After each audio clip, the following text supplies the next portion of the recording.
Vimos na última aula uma visão panorâmica sobre a arqueologia bíblica e nesta videoaula abordaremos sobre a importância da arqueologia em relação aos escritos extrabíblicos e elementos culturais bíblicos do Antigo Testamento e documentos paralelos que fornecem uma janela para a compreensão do passado da humanidade.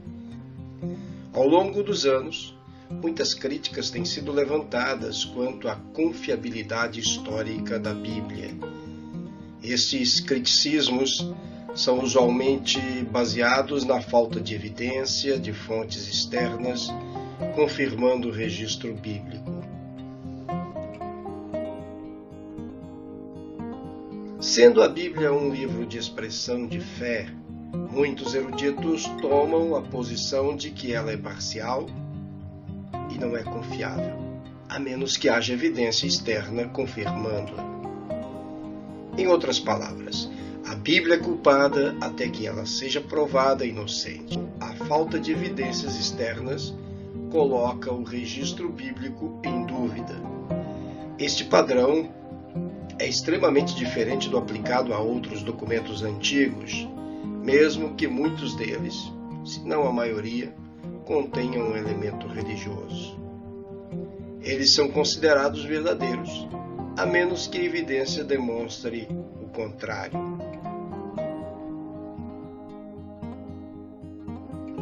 Embora não seja possível verificar cada incidente descrito na Bíblia, as descobertas arqueológicas feitas desde a metade do século XVIII têm demonstrado a confiabilidade e plausibilidade narrativa bíblica. As primeiras bibliotecas que se tem notícia são chamadas minerais, pois seus acervos eram constituídos de tabletes de argila. Depois vieram as bibliotecas vegetais e animais, constituídas de rolos de papiros e pergaminhos.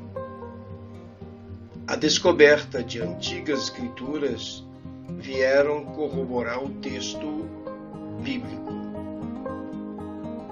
Vamos analisar algumas dessas descobertas arqueológicas.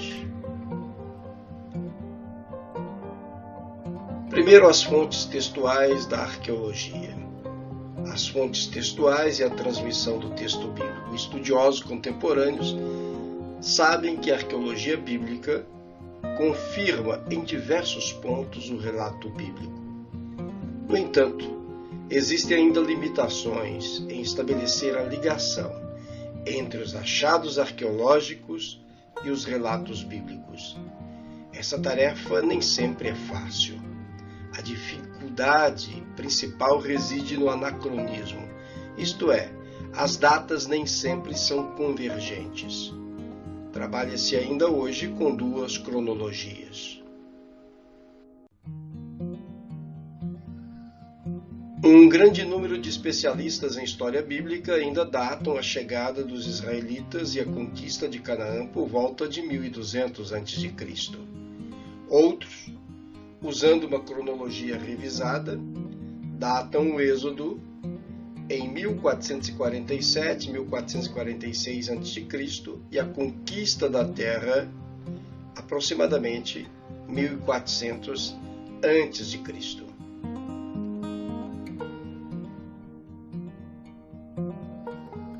O arqueólogo bíblico pode ter certezas relativas dos seus achados, mas estabelecer uma ligação com a Bíblia é bem diferente. É necessário reunir todas as provas de que dispõe e só se todos esses elementos convergirem, poderá ser possível aventurar-se no sentido de uma interpretação precisa. Felizmente, a tarefa nem sempre é tão árdua, sobretudo quando há documentos escritos. Mas, mesmo sem eles, os dados disponíveis são geralmente suficientes para se chegar a conclusões com um grau de certeza bastante satisfatório. Vemos aqui o pergaminho bíblico de Deuteronômio 9:23.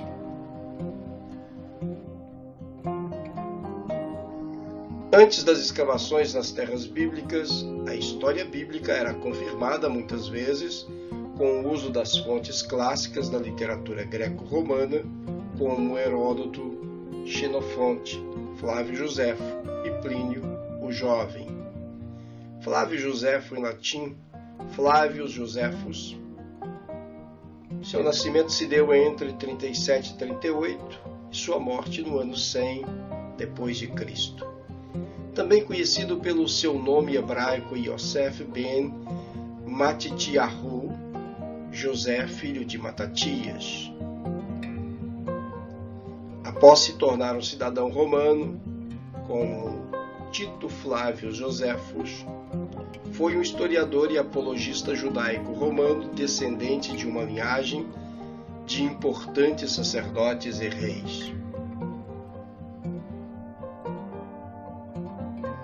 Flávio Josefo registrou in loco a destruição de Jerusalém e do Templo em 70 d.C. pelas tropas romanas comandada por Tito, futuro imperador, filho de Vespasiano.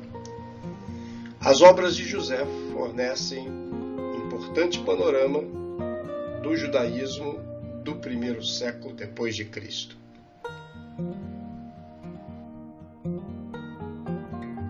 Uma das críticas mais frequentes a respeito da transmissão do texto bíblico: como podemos ter certeza de que a Bíblia relata corretamente o que os autores queriam transmitir? A descoberta em 1947 dos manuscritos do Mar Morto, ou manuscritos de Qumran, lançou uma nova luz sobre a história da transmissão dos textos, sobre o trabalho dos copistas. Os copistas das Escrituras eram uma profissão em Israel. Esdra capítulo 7, versículo 6 e Salmo capítulo 45, versículo 1. Todos os manuscritos encontrados, exceto um, datam do segundo e primeiro séculos antes de Cristo. São os manuscritos mais antigos que existem. As descobertas arqueológicas nunca substituíram a fé, mas os dados históricos utilizados pelos escritores bíblicos para transmitir a história da salvação podem ser confirmados pela arqueologia. Entre os anos de 1960 e 1980, uma expedição arqueológica italiana fez importantes descobertas na antiga cidade de Ebla, na Síria.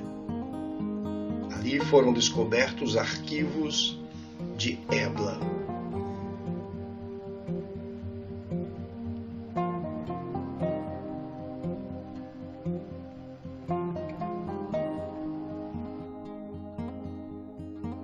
Este é o sítio arqueológico de Ebla.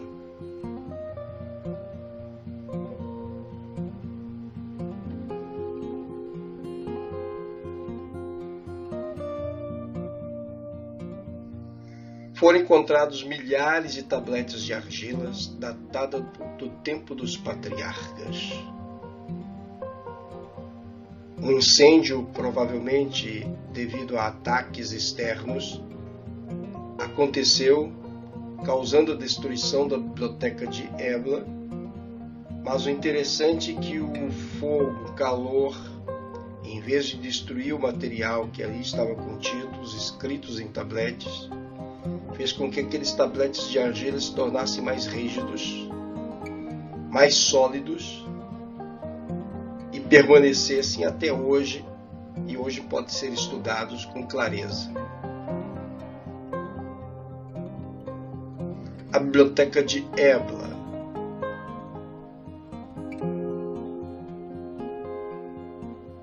Nós temos uma representação gráfica à nossa direita e também acima de como era essa biblioteca, como eram arquivados esses tabletes de argila, e na parte inferior à esquerda o local onde existia esta biblioteca, e na parte superior e no centro nós temos exemplares de tabletes de argila de Ebla. Os textos encontrados em Ebla e datados do final do terceiro milênio a.C. concordam com muitos aspectos das histórias patriarcais, como podem ser lidas no livro do Gênesis. Muitos nomes de personagens bíblicos são referidos nesses tabletes, inclusive o de Abraão. Isso não quer dizer que estava se referindo ao Abraão que saiu de Ur, que foi para Harã e depois entrou na terra de Canaã. Conhecemos o Abraão que nós conhecemos na Bíblia.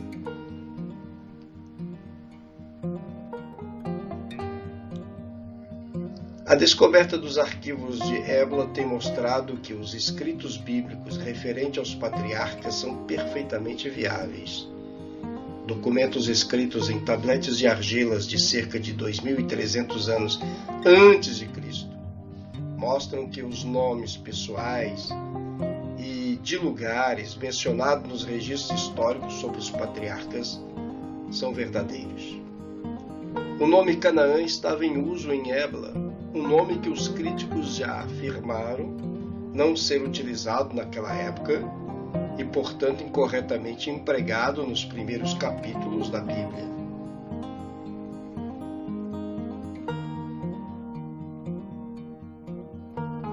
A palavra Terron, o abismo, usado em Gênesis no capítulo 1, versículo 2, era considerada como uma palavra recente, demonstrando que a história da criação fora escrita bem mais tarde do que o afirmado tradicionalmente. Terron, entretanto, era parte do vocabulário usado em Ebla, cerca de 800 anos antes de Moisés. Costumes antigos, refletindo nas histórias dos patriarcas, também foram descritos em tabletes de argilas encontrados em Nuzi e Mari.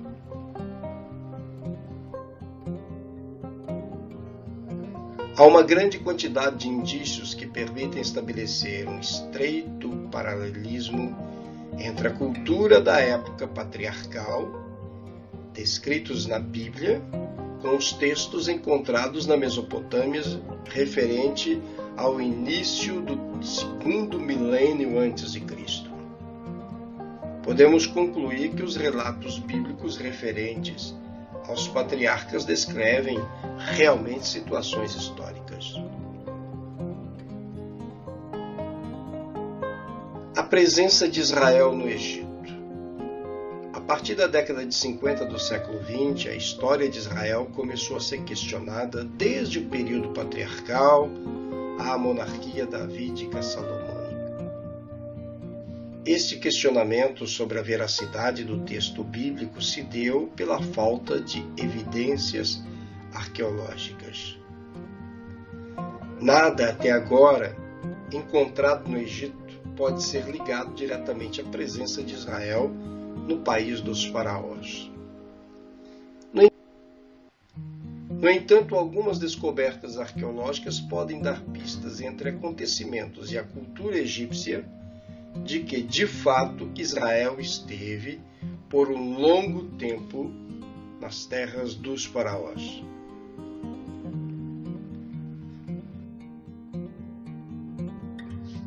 Vamos analisar o papiro de Ipuer ou Ipur.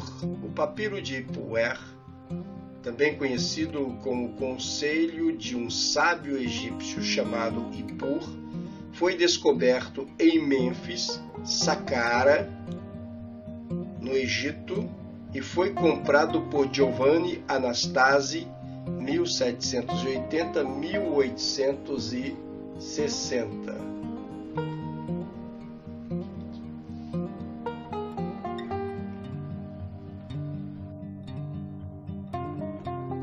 Giovanni vendeu uma grande coleção de antiguidades para o governo holandês, inclusive o papiro de Ipuer, que foi então entregue ao Museu Nacional Holandês de Antiguidades em Leiden, em 1828. A escrita desse papiro é cursiva, em sinais hieráticos. O diário de um egípcio chamado Ipuer ou Ipur, em encontrado no Egito em 1820 e levado para o museu da Universidade de Leiden, na Holanda, no texto ele lamenta o estado do Egito e diz numa carta endereçada a Faraó: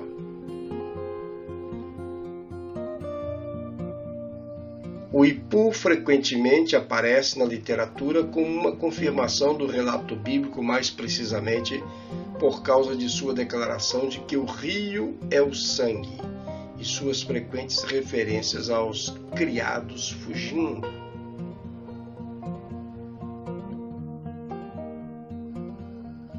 Vamos ver parte desse papiro. Nele está escrito: os estrangeiros hebreus, é uma possibilidade, vieram para o Egito. Eles têm crescido e estão por toda parte. O Nilo se tornou em sangue. As casas e as plantações estão em chamas. A casa real perdeu todos os seus escravos. Os mortos estão sendo sepultados pelo rio. Os pobres, seriam talvez os escravos hebreus, estão se tornando os donos de tudo. Os filhos dos nobres estão morrendo inesperadamente. E o nosso ouro está no pescoço dos escravos. O povo do oásis está indo embora e levando provisões para o seu festival. Seria religioso o culto a Yahvé no deserto?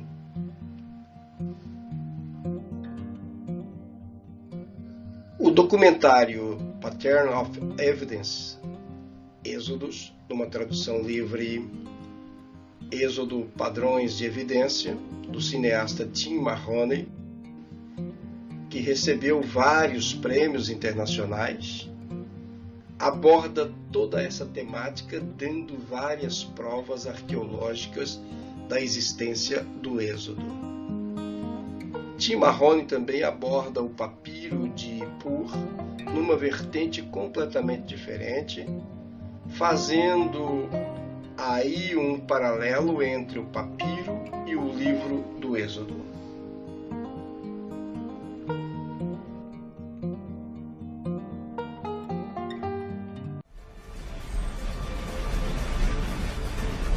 Critics are quick to point out that there is no such record from Egypt of supernatural judgment and devastation.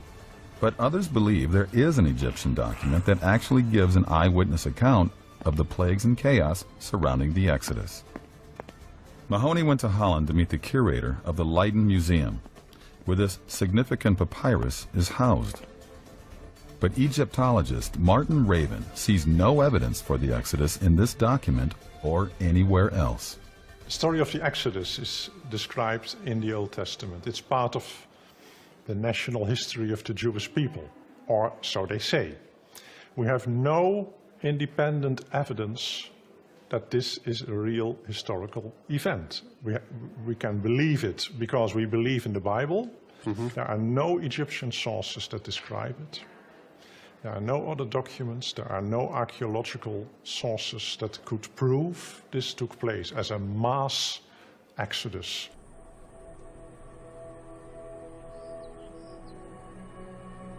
Raven's position, again, is that of most Egyptologists today.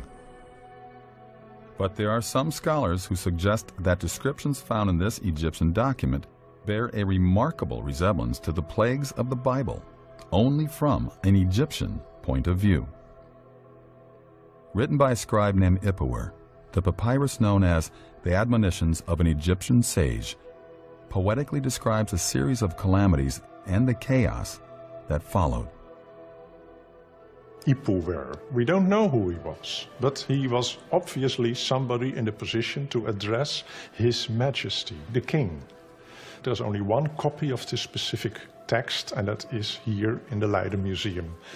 It's a very, very vivid report, or would-be report, of what happens to Egypt when the central power falls away. Many believe a collapse of Egypt's power is exactly what would have happened due to the plagues of Exodus. And as I compared the book of Exodus to the writings of Ipuwer, I too was intrigued by the similarities. To convince Pharaoh, God says, take some water from the Nile and pour it on the ground. And as it hits the ground, it will turn into blood. Behold, Egypt is fallen to the pouring of water, and he who poured water on the ground seizes the mighty in misery. And all the water in the Nile turned into blood, and the fish of the Nile died, and the Nile reeked, so that the Egyptians could not drink water from the Nile. The river is blood. If you drink of it, you lose your humanity and thirst for water.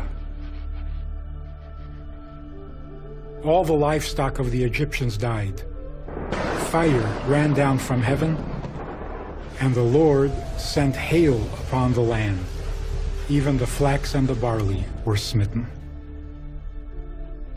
Gone is the barley of abundance. Food supplies are running short. The nobles hunger and suffer. Those who had shelter are in the dark of the storm.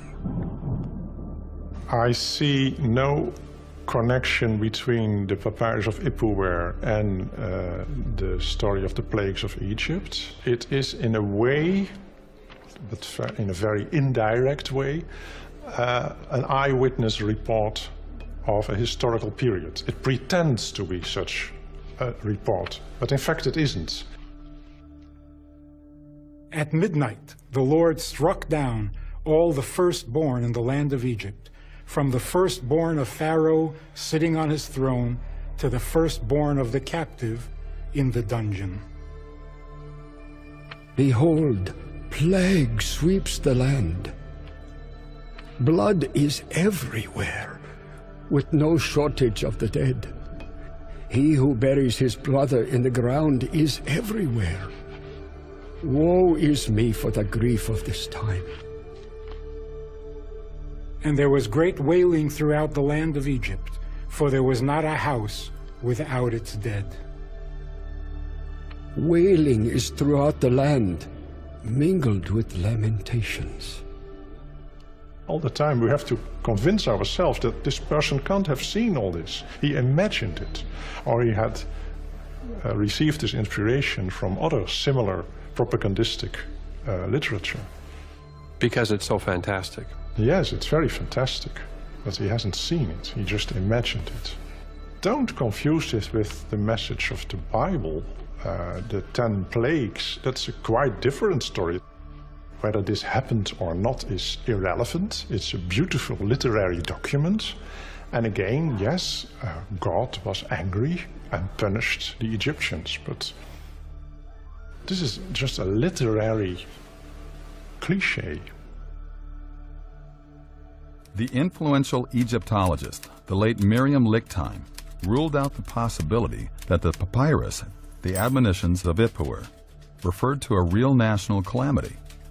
Agreeing with other scholars, she stated the following.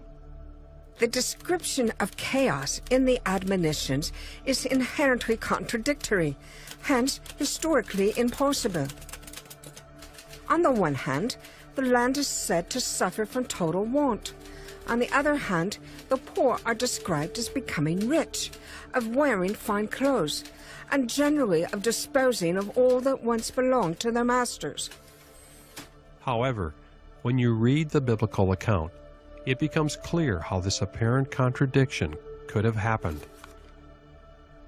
Moses told the Israelites to ask the Egyptians for silver and gold jewelry and for clothing.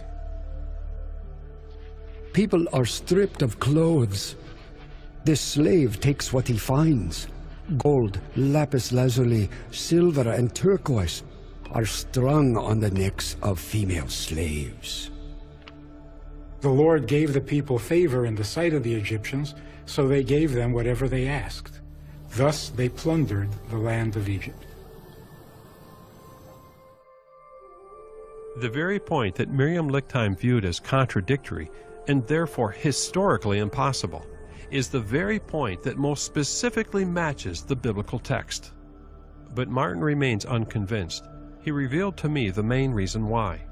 It's out of the question that it can refer to one and the same event. Conventional chronology has it that the Exodus took place somewhere during the Ramesside period in Egypt, maybe around 1200 BC. Whereas our papyrus, when you look at the grammar and the literary figures, etc., there's no question that it was composed in the Middle Kingdom, and that is 600, 700, 800 years earlier. But I realized that all the other evidence I had looked at was also converging in the Middle Kingdom, not the time of Ramesses. And was it just another coincidence that this document was originally composed in the only period when Egypt's delta was dominated by large numbers of Semites?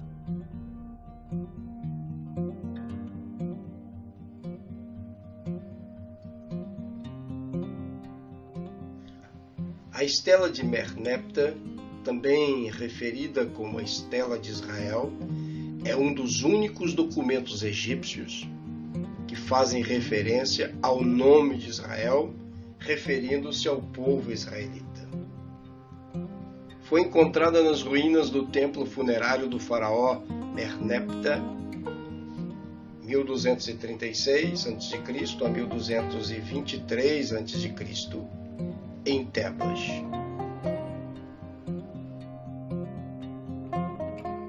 A estela em pedra de granito foi aproveitada por Merneptah para mandar esculpir a sua imagem e do deus Amon-Ra, seguindo-se 28 linhas de texto poético e hieroglífico.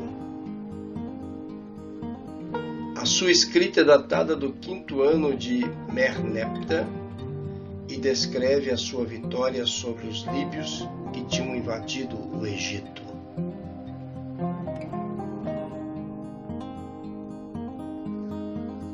Merneptah foi o 4º faraó da 19ª dinastia egípcia do Império Novo. Foi o 13º filho de Ramsés II. Tornou-se faraó devido à morte prematura dos seus irmãos primogênitos, que deveriam suceder o pai. Merneptah tinha 60 anos quando subiu ao trono. Merneptah governou no final do 13º século antes de Cristo.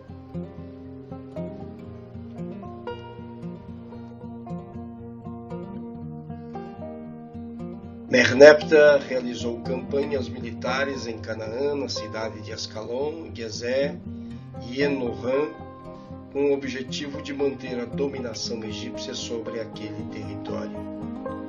A Estela de Merneptah descreve suas vitórias sobre os líbios e as cidades de Canaã. Também faz referência ao nome Israel, a mais antiga menção não bíblica a este nome.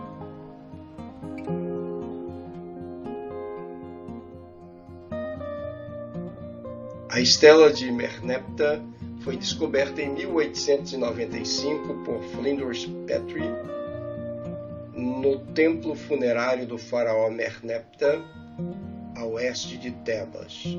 Contém uma inscrição de 28 linhas que narra suas vitórias sobre os líbios no 5º ano do seu reinado. Nas linhas 26 e 27, o texto evoca a submissão dos povos da Ásia, e Israel é mencionado pela primeira vez numa escrita egípcia antiga.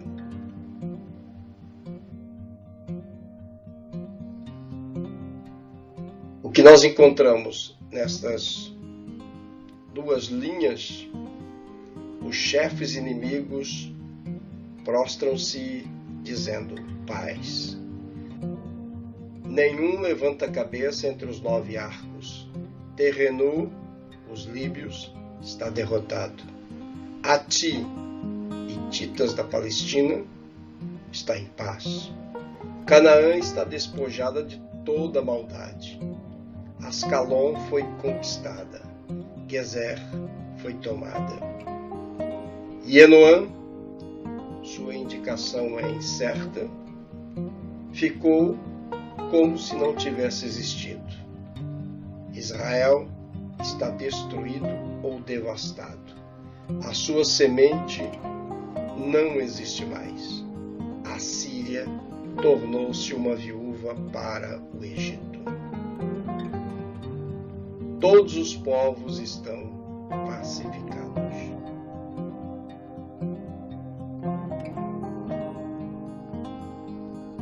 A mais antiga referência egípcia a Israel.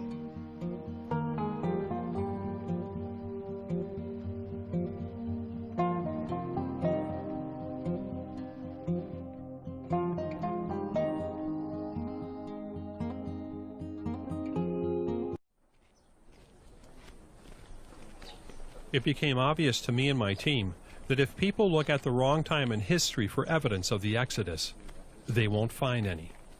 So Ramesses is a giant, standing in the way of connecting this evidence with the Exodus.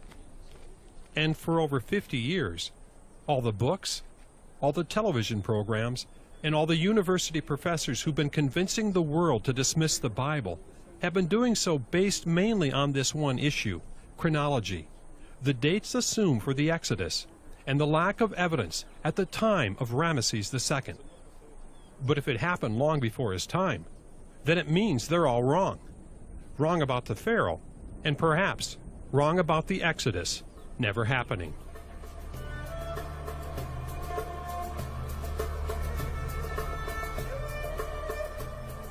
Roll took Mahoney to see the replica of a monument erected just a few years after Ramesses' death by his son Merenta. It's important because it shows that Ramesses could not be the Pharaoh of the Exodus, because in his time, Israel was already a nation, established in the land of Canaan.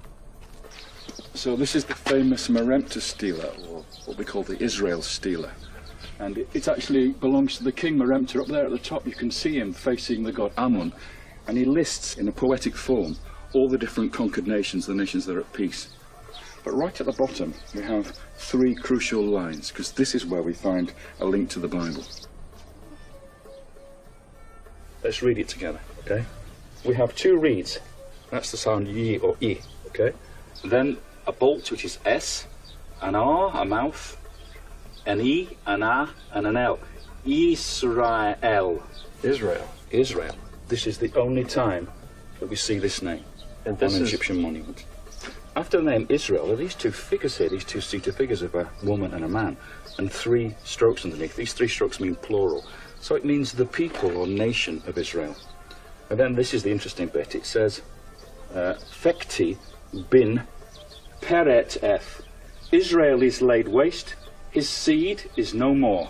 Well, does it mean they were literally no more? No, it's a sort of poetical way of saying they've been overcome, defeated. Or pacified? All these phrases here are like that. It's a poetical phrase, effectively. How significant is this then to the story of the Exodus? Well, for me it's very important, because if we're talking about Ramesses II or Merenta being at the time of the Exodus of Moses and Joshua, this just does not fit the pattern. It's not tribes wandering around the Sinai lost in the desert, or, you know, during the wandering period of Moses and Joshua. They seem to be a political entity. This monument doesn't fit the idea of Ramesses being the Pharaoh of the Exodus because it was written shortly after his death. And it recognizes Israel already existing in Canaan as one of the significant powers of the day. And that shouldn't be. Because the Bible says that the Israelites did not even begin to conquer Canaan until 40 years after the Exodus. So Ramesses could not have been the Pharaoh who let the Israelites go. Then Mahoney got a lead about another inscription. Charles Ayling brought him to see his colleague, historian Clyde Billington, who has extensively researched this newly discovered find. Besides the Merneptah stela, there's another reference to Israel. It's called the Berlin Pedestal. It's in the State Museum in Berlin, Germany. And this is something that's just now being studied and discussed by scholars.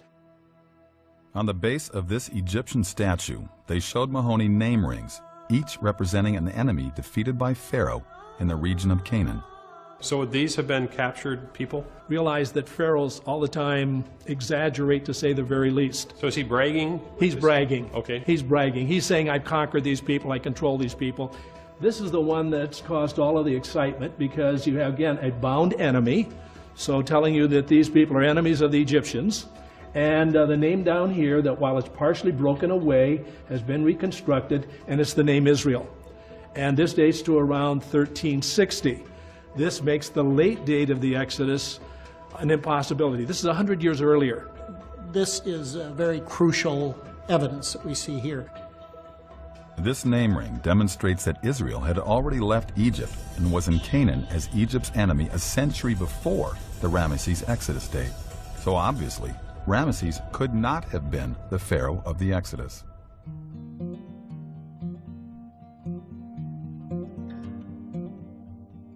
A tumba de Tutankhamon e o texto bíblico. O Egito é um dos campos mais férteis para a arqueologia. Sua origem e história, que remonta a mais de 5.000 anos, tem sido protagonista no cenário mundial de descobertas arqueológicas. Quase todos os dias o mundo é surpreendido com uma nova descoberta arqueológica e seria uma tarefa quase impossível falar de todas elas.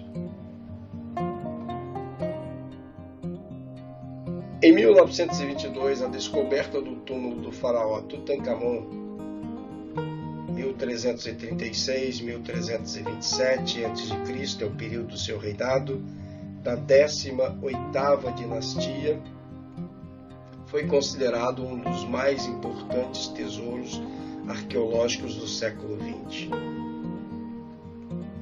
Até hoje, este foi o único túmulo de um faraó descoberto intacto, com todos os seus tesouros, que não fora saqueado por ladrões de tumbas.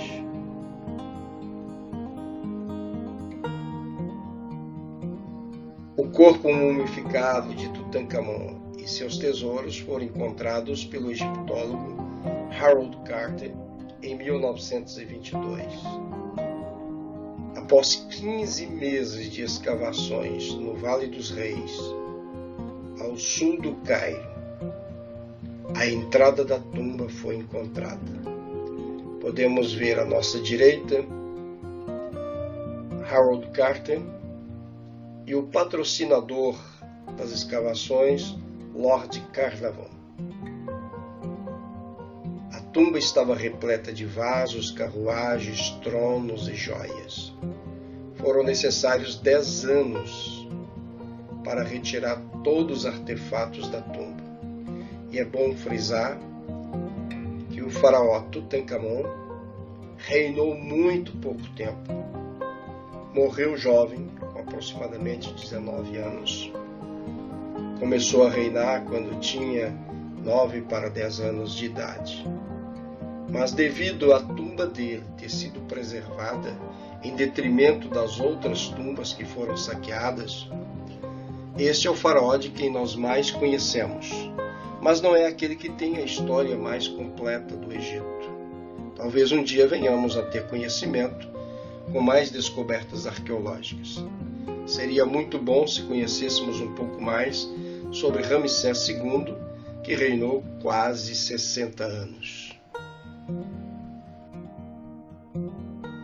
Aqui nós temos a entrada do túmulo de Tutankhamon. Claro que não estava dessa forma. Isso aí foi feito para proteger a entrada do túmulo. Descoberto em 1922. À esquerda, acima, nós temos o túmulo, que é o de Hatshepsut. Temos aqui no Vale dos Reis mais entradas de outros túmulos e à nossa direita um mapa do Egito. Anteriormente, todos os faraós eram sepultados em pirâmides, mas depois nós passamos a ter esses sepultamentos no Vale dos Reis, bem ao sul do Egito, no chamado Antigo Alto Egito, na região que hoje conhecemos como Luxor.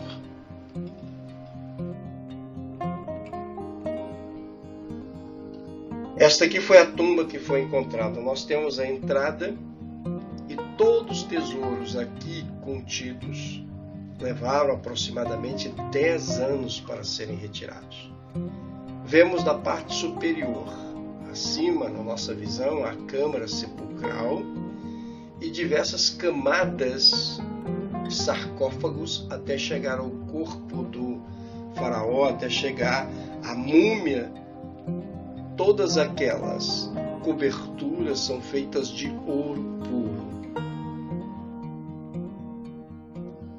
Temos aqui o túmulo que foi encontrado, o sarcófago do faraó. À nossa esquerda, acima, Anubis, que protegia a tumba.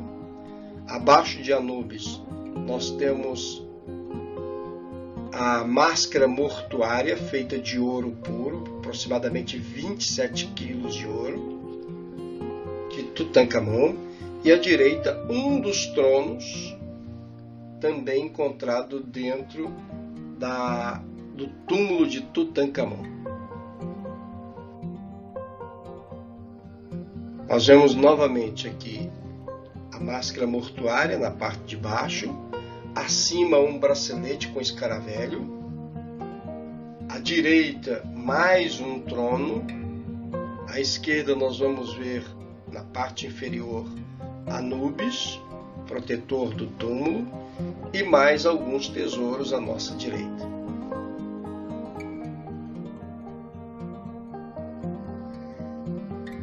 Em primeiro plano à esquerda aparece Harold Carter, isso aqui em 1922, quando ele descobre o túmulo de Tutankhamon. À nossa direita, a imagem maior é provavelmente a figura de Tutankhamon, porque ele é conhecido como o Rei Menino, morreu muito cedo. Novamente, a máscara mortuária. À esquerda, na parte inferior, nós temos a múmia de Tutankhamon, e na parte central, embaixo, já agora eles devolvendo um sarcófago para o lugar onde estava e que pode ser visitado lá no Vale dos Reis.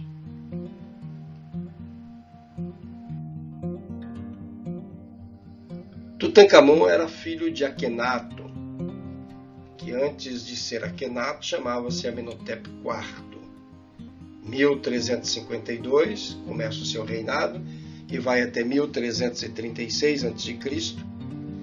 E o Tutankhamon era filho, provavelmente, de Akhenato com uma das irmãs de Akhenato ou possivelmente uma de suas primas. Esta é a imagem que nós temos de Akhenato. Akhenato, Amenhotep IV, foi responsável por substituir o politeísmo pela adoração a um único deus, Atum, que é um disco solar. Akhenato destituiu o principal deus do Egito, adorado por seu pai Amenhotep III, que era o deus Sol, Amon-Ra.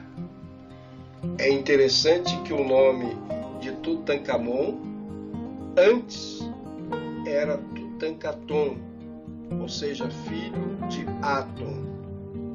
Mas após a morte de Akhenato, os sacerdotes que haviam sido destituídos do culto de Amon-Ra e que foram tutores de Tutankhamon, ressuscitaram novamente o culto politeísta de Amon-Ra e quase que apagaram a memória de Amenhotep IV ou Akhenato.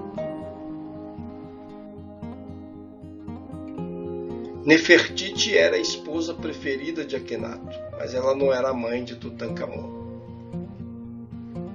Nefertiti, seu nome significa a mais bela, chegou. Foi ao lado de Akhenato, rainha egípcia da 18ª dinastia.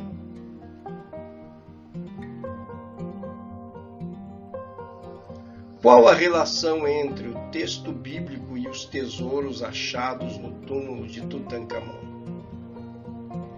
É muito maior do que podemos pensar. Artefatos encontrados no túmulo de Tutancâmon expressam a cultura e o pensamento do Egito Antigo.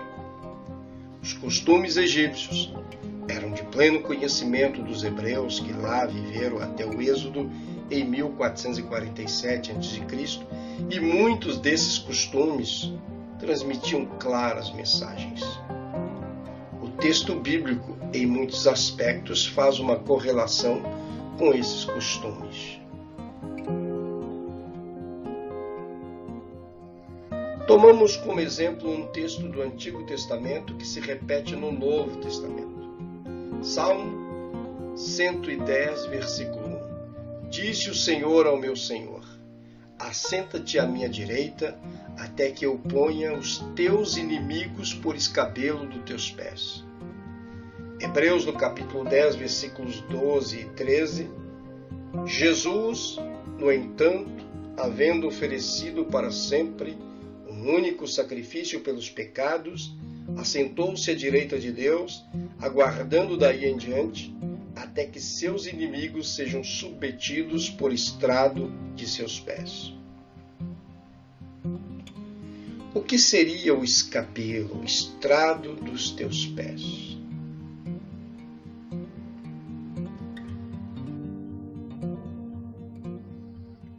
O trono de Tutancâmon encontrado em seu túmulo responde essa questão. O faraó, quando se sentava em seu trono, tinha sobre os seus pés uma pequena base de madeira.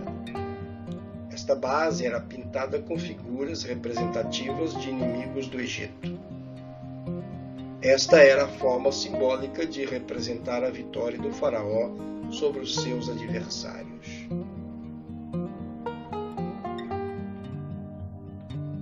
O Salmo 110, versículo 1.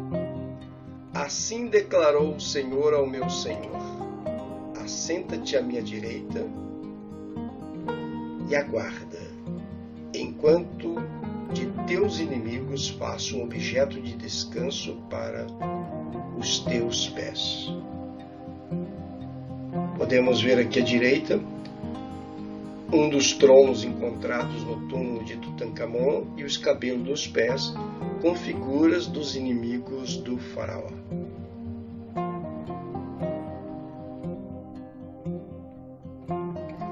Este mesmo elemento cultural pode ser visto nas roupas do faraó.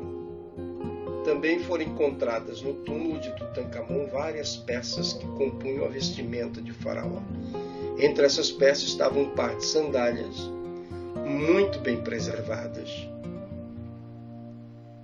Elas são adornadas com as figuras de um assírio e um núbio, ambos inimigos do faraó.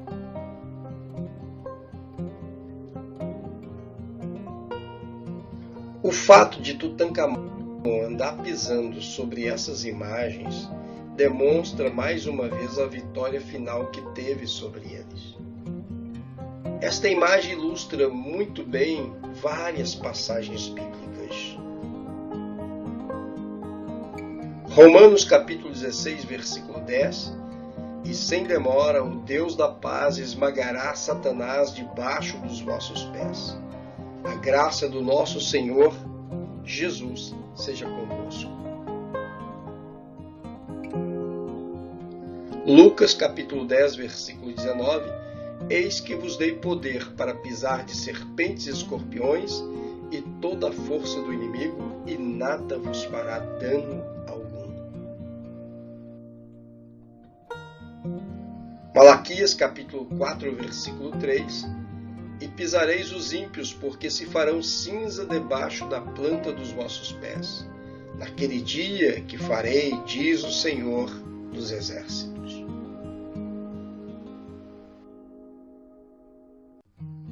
Como se pode ver, a Bíblia, embora seja uma revelação de Deus para todo mundo, ela foi escrita num ambiente cultural específico, com peculiaridades linguísticas e culturais que ajudam muito na compreensão da sua mensagem.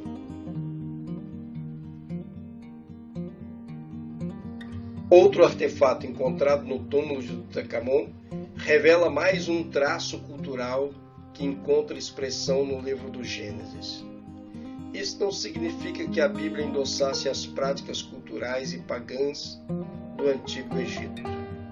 Deus usa a linguagem cultural de um povo para se revelar de forma compreensível.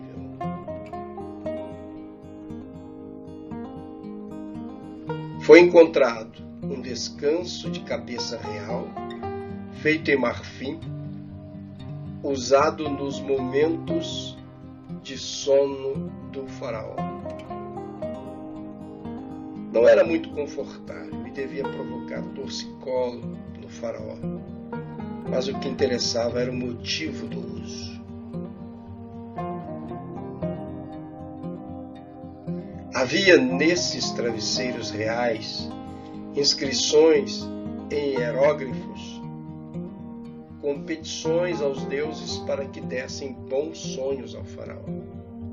Os sonhos faraônicos faziam parte da cultura do povo como premonições do que haveria de acontecer no Egito. Se o faraó sonhasse em coisas boas aconteceriam ao Egito. Se o faraó sonhasse coisas ruins aconteceriam ao Egito. O faraó era uma espécie de divindade entre os egípcios. Logo, seus sonhos e sentimentos afetavam diretamente o reino. Na história de José no Egito, o sonho do faraó acaba tendo um grande destaque para o povo egípcio e também para a sobrevivência do futuro Israel. Gênesis, no capítulo 41, versículos de 1 a 4, diz: Certo dia, o rei do Egito sonhou que estava em pé à margem do rio Nilo. De repente saíram do rio 7 vacas vistosas e gordas, que começaram a pastar entre os juncos que vicejam à beira do rio. Logo em seguida saíram do rio 7 vacas de aparência feia e mal alimentadas e se alinharam ao lado das primeiras na margem do Nilo. Então aconteceu que as vacas feias e magras engoliram as bonitas e gordas. Foi quando o faraó acordou assustado.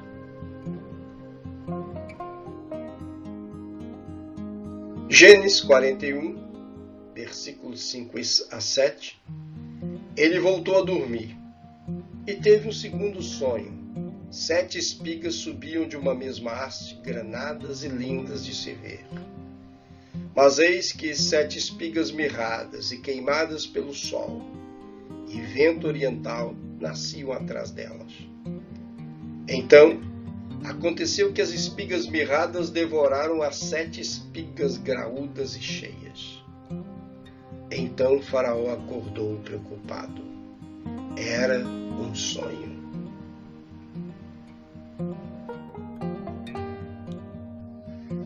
Uma foto de 1922, poucos dias depois da tumba de Tutankhamon ser encontrada, revela algo interessante ligado ao livro do Êxodo. Preste atenção nessa foto. Nela aparece o arqueólogo egiptologista Harold Carter e o patrocinador da expedição, Lord Carnarvon. Nota-se do lado direito inferior um cesto de juncos de aproximadamente 3.300 anos retirados da tumba de Tutankhamon. A priori, esse cesto poderia ser um dos objetos usados para carregar detritos, lixos, sujeiras de dentro do túmulo. Um objeto novo. Mas não, esse cesto tem 3.300 anos. Muitos desses cestos de juncos foram encontrados em vários túmulos egípcios, principalmente o de Tutankhamon. O junco era abundante nas margens do rio Nilo e acredita-se que o seu cheiro era capaz de repelir os crocodilos que habitavam nas águas desse rio. Essa informação lança bastante luz na atitude de Joquebed, mãe de Moisés, que para livrar o menino das mãos de Faraó, o colocou às margens do rio Nilo dentro de um cesto de juncos. Êxodo no capítulo 2, versículo 3 disse: Quando já não podia mais esconder o menino, sua mãe pegou um cesto feito de junco e o vedou com piche e betume. Colocou nele o menino e deixou o cesto entre os juncos à margem do Nilo.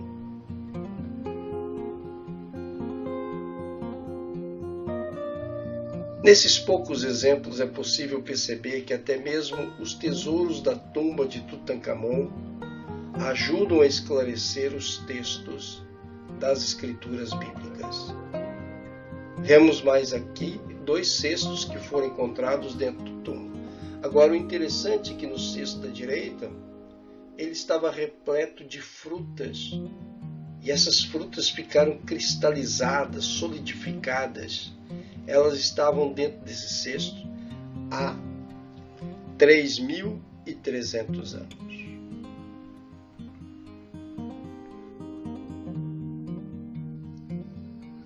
Chegamos ao fim de mais uma aula do módulo 2, Arqueologia do Antigo Oriente Próximo. Na próxima aula, ainda trataremos sobre a importância da arqueologia no estudo do Antigo Testamento. Nesta aula você aprendeu sobre as fontes textuais extrabíblicas que comprovam as fontes bíblicas nas descobertas arqueológicas. Reconheceu a importância do contexto sociocultural como elemento de grande influência na narrativa bíblica. Relacionou os achados arqueológicos, tanto de fontes textuais quanto de artefatos, com a integridade do texto bíblico.